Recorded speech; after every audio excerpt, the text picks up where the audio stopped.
Admit your wrongdoings. I messed up my local ecosystem by setting hundreds of Californian ladybugs free and never told anyone even after I started noticing the changes. I just recently was reminded of this story by the man on TikTok who let millions of frogs go in his backyard.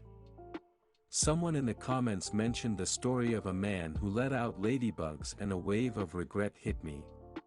When I was about 13, my science teacher let us choose our own final projects. My friend and I wanted to do research on metabolism, and after searching around the internet we discovered that ladybugs would be the best test subjects for our experiment. We somehow got approved by our school to order 100 ladybugs from California for the sake of science. However, when they finally arrived it turned out that my teacher had ordered wrong and there were 500 lovely little creatures waiting for us in a box.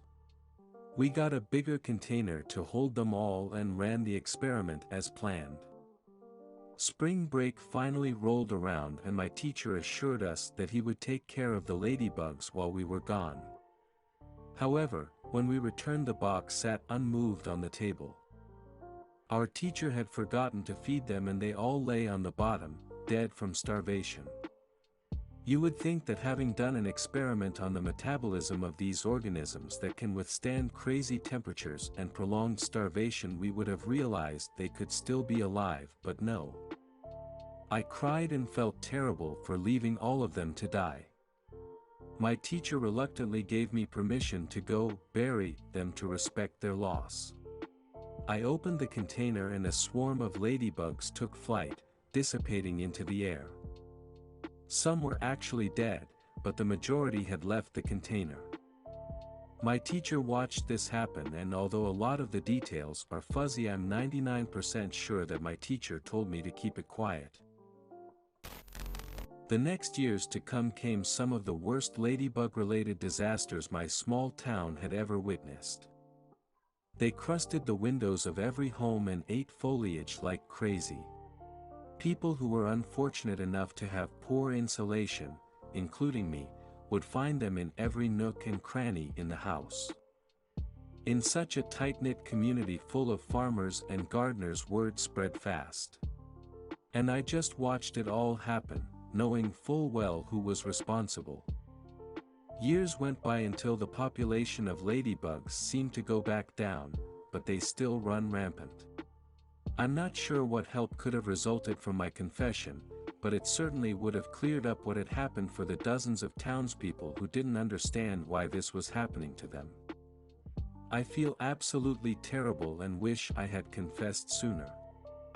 I know it seems like an unfortunate mistake, but in hindsight it was reckless and I should have told someone sooner. I have told a few friends since the story re-entered my mind, but I just thought I needed to apologize to the public. Edit. The comments have really helped put this whole thing in perspective for me. This story is 100% true from my memory and I am not trying to troll anyone, so I'm sorry if it came across that way. I was in middle school and hadn't talked about the incident with anyone until very recently, so it's possible I assumed some things were a result of my actions that weren't. Thank you all for both the kind words and educating me on what I did wrong. Confessing this and hearing your replies has lifted a weight off my chest. My friend and I burned down a house when I was a kid. When I was around 8 years old, I lived in an area that had a lot of summer homes. After summer was over and the home was empty, my friend and I would break in. Break in is used loosely. A lot of times windows were unlocked, or even sometimes a door. We used to look for money. We loved going to McDonald's. One time we even found a lockbox. Busted that open with a sledgehammer. We usually didn't take anything but money. There were TVs, or beds, but I was 8. What would I do with any of that? Almost never any toys. I did take a really cool looking mini statue. I still have it to this day. We were in one house playing with those long wooden matches. One of them lit the shag carpet. We couldn't get it out. We rode our bikes out of there like the devil was on our heels. Some days later we both rode our bikes back to this house. The place was burned to the ground. Destroyed, nothing left. I can still smell it. I also remember I stepped on a nail and it went into my foot. Hurt like hell. We rode our bikes away and never talked about it again. My family moved away when I was in 5th grade. I lost contact with the kid.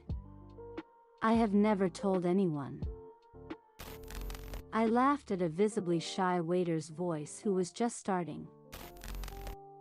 I was eating at a brand new restaurant in my city. It was so new that they had summer job employees there learning the basics, so they bring our food and one of the youngest one tells our foods.